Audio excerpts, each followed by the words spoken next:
Alright, so to get your Zoom to record to YouTube Live, you need to first want to make sure that you have a YouTube Live account.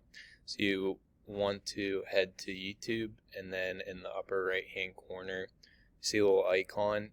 You can click on that, and just make sure that you're logged in with your school account. Then to test it out, I was pretty tentative about this to begin with, but you have this button up here at the top that says create. If we click that and then we click go live, it doesn't automatically like start recording or anything like that, so you don't have to be worried about that. It's not that big of a deal. But basically they're going to take you through some setup steps in here, and you're just going to have to like verify your account and all that kind of thing. So it's not too bad. So you're going to want to make sure that you have that set up before you try to record to YouTube Live. The next step would be to start your Zoom meeting. So I'm just going to open my personal room.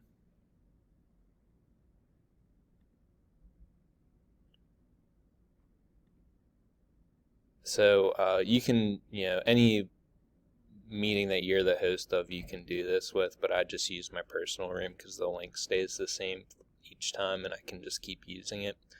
But I can press start. It's going to launch the Zoom meeting. So here's me. The next thing that you need to do is go to this option where it says more in the right hand corner of your screen, and then it gives you a couple different options. So we're going to click live on YouTube, and then it's going, if it's your first time doing it, it's going to ask you to log in to your Google account again. So that's going to be the same one that you use for school. You can give your video a name. So I would update this every time. So for instance, I do different lessons that I want to record just in case students miss them or whatever. So I would call this unit blah blah blah blah blah lesson blah blah blah blah blah. The other thing that we want to make sure that we do is check the privacy, and if we leave it on public, that means that anybody on YouTube can view it. We don't want to do that in this situation. Our other option is going to be unlisted or private. If you set it to private, nobody else can view it. So you want to make sure that you set it as unlisted, so that way when you're done recording, you can share the link and other people can view it in the future. Okay, so set it to unlisted. I'm going to press go live, and it's going to prepare my Zoom to YouTube connection.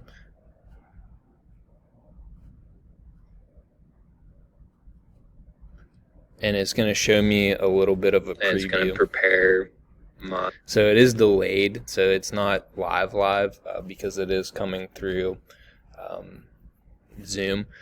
So what I like to do is I mute the speaker here, because if you don't, you're going to get a little bit of feedback. Okay, so at this point, this gives you a preview of your YouTube live stream. So I'm going to switch back to Zoom now, and there's me again, and it gives me a little icon that says that I'm live, and I can use Zoom like I normally would, clicking on things, interacting with the students. Also know that when you are, so if I'm sharing my screen with other students, so if I just pick this, for example, and I'm talking about this activity with students, and they might all be displayed over here, as soon as anybody besides the host starts talking, it automatically hides this. So if I'm talking, it will show my face, but if a student starts to talk, it automatically hides it, so we don't really have to worry about them appearing in the YouTube live call. Some are very skeptical about showing their faces as without being broadcasted.